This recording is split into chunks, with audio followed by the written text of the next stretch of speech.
নমস্কার বন্ধুরা, মানবীর রান্নাঘরে আপনাদের সবাইকে স্বাগত জানাই। আমার আজকের রেসিপি হলো তোপসে মাছের ঝোল। এর জন্য আমি নিয়ে নিয়েছি প্রায় 500 গ্রাম তোপসে মাছ। তোপসে মাছগুলো আগে ভালো করে কেটে ধুয়ে নেব। ধুয়ে নুন হলুদ মাখিয়ে 7-8 মিনিট রেখে দেব। তারপর এগুলো আস্তে আস্তে ভেজে নেব। মাছটা নরম হয়, তাই খুব সাবধানে ভাজতে হয় মাছটা।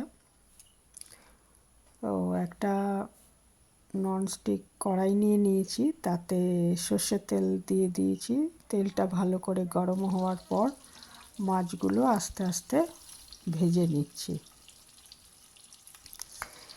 তো প্রথমে আমি 4টে মাছ দিয়ে দিয়েছি। এটা এক পিঠ ভাজা হয়ে গেলে আর এক পিঠও ভেজে নেব ভালো করে।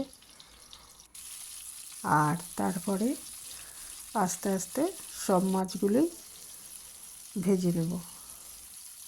আর ওইদিকে আমি 2টো পেঁয়াজ আর কয়েকটা রসুন গ্রাইন্ডারে পেস্ট করে রেখেছি। মাছগুলো সব ভাজা হয়ে গেছে। তারপরে ওই কড়াইতেই আমি আর তেল দিইনি, তার মধ্যে কালো জিরা ফোড়ন দিয়ে দিলাম। দিয়ে ওই যে পেস্টটা করে রেখেছি পেঁয়াজ রসুনের, সেটা দিয়ে নুন হলুদ দিয়ে ভালো মতো ভেজে নেব। ভেজে এটার মধ্যে কাঁচা গন্ধটা যখন চলে যাবে, পেঁয়াজ রসুনও ভালো মতো ভাজা হয়ে যাবে, তখন এতে জল দিয়ে দেব। আর ওই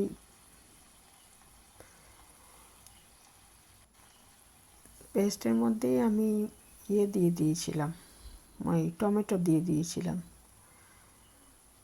আর শুকনো লঙ্কার গুঁড়ো দিয়ে দিয়েছিলাম। ভালো মতো ভেজে নিচ্ছি মশলাটা।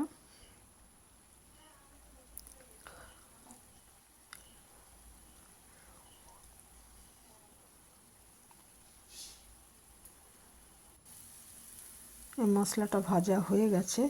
এবার এতে আমি আস্তে আস্তে জল দিয়ে দিলাম। জলটা আমি ঝোলটা যেরকম রাখবো সেই মতো দেবো আর কি। জলটা দিয়ে ঝোলটা ফুটে উঠলেই আস্তে আস্তে মাছগুলো দিয়ে দিলাম। আর 2-3 মিনিট পরে এটা নামিয়ে